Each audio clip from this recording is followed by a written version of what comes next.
Hi everyone, আজকে এই bougainvillea গাছটার একটু পরিচর্যা করব। তো গাছটা আমি যেদিন থেকে এনেছি একবারও কিন্তু কাটাই ছাঁটাই করা হয়নি, কারণ আমি আগেও বলেছি আমি চেয়েছিলাম গাছে অন্তত একবার ফুল আসুক তারপর করব।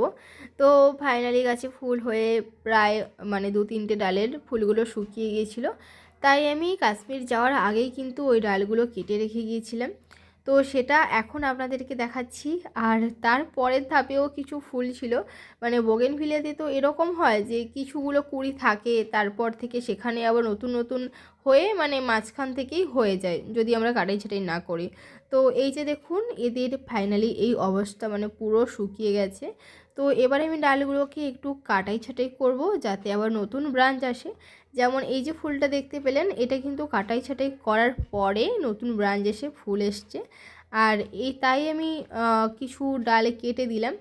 আর জানেন তো, কয়েকদিন দেখছি গাছটাতে আমি যতই জল দিই না কেন, জল কিন্তু মাটির মধ্যে পৌঁছচ্ছে না, টবে চারদিক থেকে গড়িয়ে পড়ে যাচ্ছে। তো বুঝলাম যে প্রচুর রুট বাউন্ড হয়ে গেছে আর মাটি একদম শক্ত হয়ে গেছে। তাই এই টবের মাটিটাকে আজকে ভালো করে খুঁড়ে দেব। আর খুঁড়তে গিয়ে দেখি আমি যেটা ভেবেছিলাম ঠিক সেটাই হয়েছে। এতটাই রুট বাউন্ড হয়েছে যে ওপরের মাটি যখনই খোঁড়া শুরু করেছি তখন থেকেই রুটগুলো কিন্তু কেটে কেটে আসছিলো। তাই হয়তো কিছুদিনের মধ্যেই এটাকে রিপোর্টিং করতে হবে, নাহলে গাছের গ্রোথ হয়তো ঠিকঠাক হবে না। তো ফাইনালি গাছের মাটিটা খোঁড়া কমপ্লিট হয়ে গেছে। আর মাটি যখন খুঁড়েছি আর ডাল যখন কেটেছি, তো গাছের প্রয়োজনীয় খাবারও কিন্তু দিতে হবে। তো আজকে আমি এই গাছটাতে দেব চালের ধোয়া জল।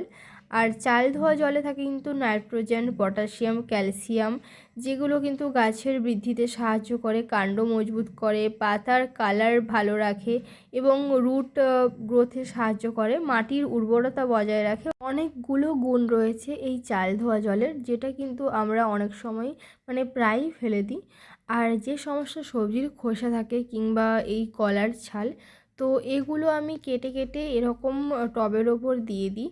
আর যখন আমি জল দেব, তো এর মধ্যে থাকা মিনারেলসগুলো কিন্তু মাটির মধ্যে যাবে, যেগুলো কিন্তু গাছের বৃদ্ধিতে এবং গাছে ফুল কিংবা ফল আসতে সাহায্য করবে। তাই শেষে চাল ধোয়া জলটা দিয়ে দিলাম। আজকে আমার গলার কন্ডিশন খুবই খারাপ, তাও ভয়েস দিচ্ছি। তো আপনাদের ভিডিওটা কেমন লাগলো অবশ্যই কমেন্ট করে জানাবেন। ভালো লাগলে চ্যানেলটি সাবস্ক্রাইব করবেন। Thanks for watching, by.